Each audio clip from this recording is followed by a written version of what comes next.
So, I built up the CLS team, and based on my recommendations here, I got it to the bare minimum level, and this is kind of just my thoughts after I have finished building it.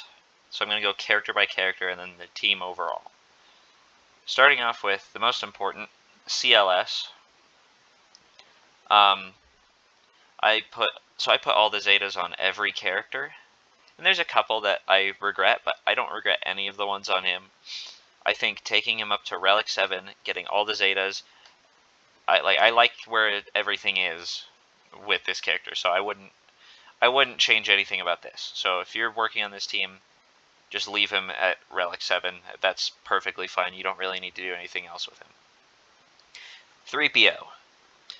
I don't think all of his Zetas were useful. I think he has 2, and I would recommend only putting on 1.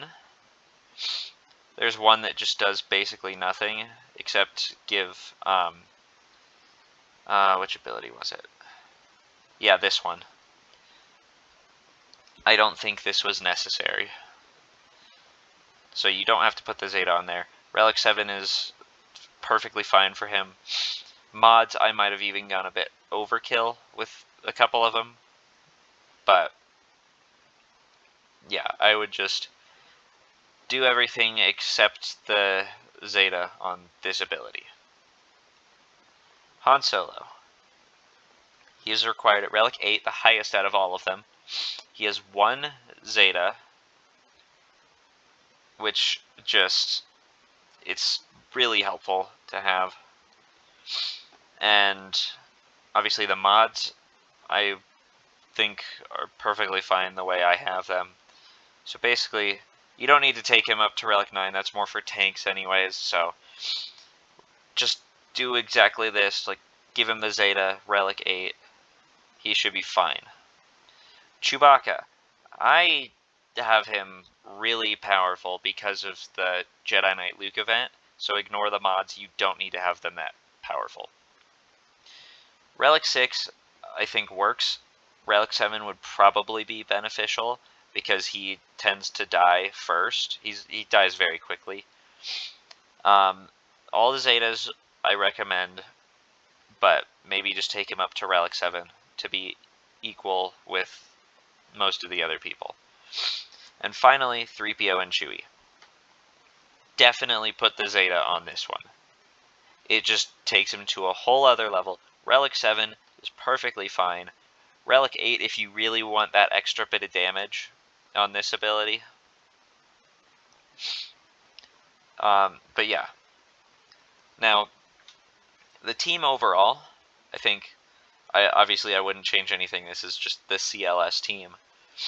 But when you're playing with the team, what you want to do is you're going to have Han start first always, and he's going to immediately get to hopefully stun any of the opponents, as long as they're not in stealth, I believe. And then after that, it really just depends on the speeds of your characters. But with CLS, you don't want to use this ability right away, unless you have to deal with a tank that you don't think you can get through right away. If there's a tank, this just allows him to ignore taunt. Otherwise, you just want to start off with this on the enemy that is going to go first. That'll just give you more time to work. With 3PO, you basically just want to do this ability as many times as you can until everyone has translation. You want to prioritize putting it on CLS so that he can use this ability more often and recover protection faster. And then with Han on his second turn, you probably want to do this. I don't find myself using this ability all that often, but it's nice to just get that extra little bit of buffs and stuff. And then Chewbacca, this one clears all buffs, so only use that right away if you need to. Obviously use this. It stuns, so that's nice to have.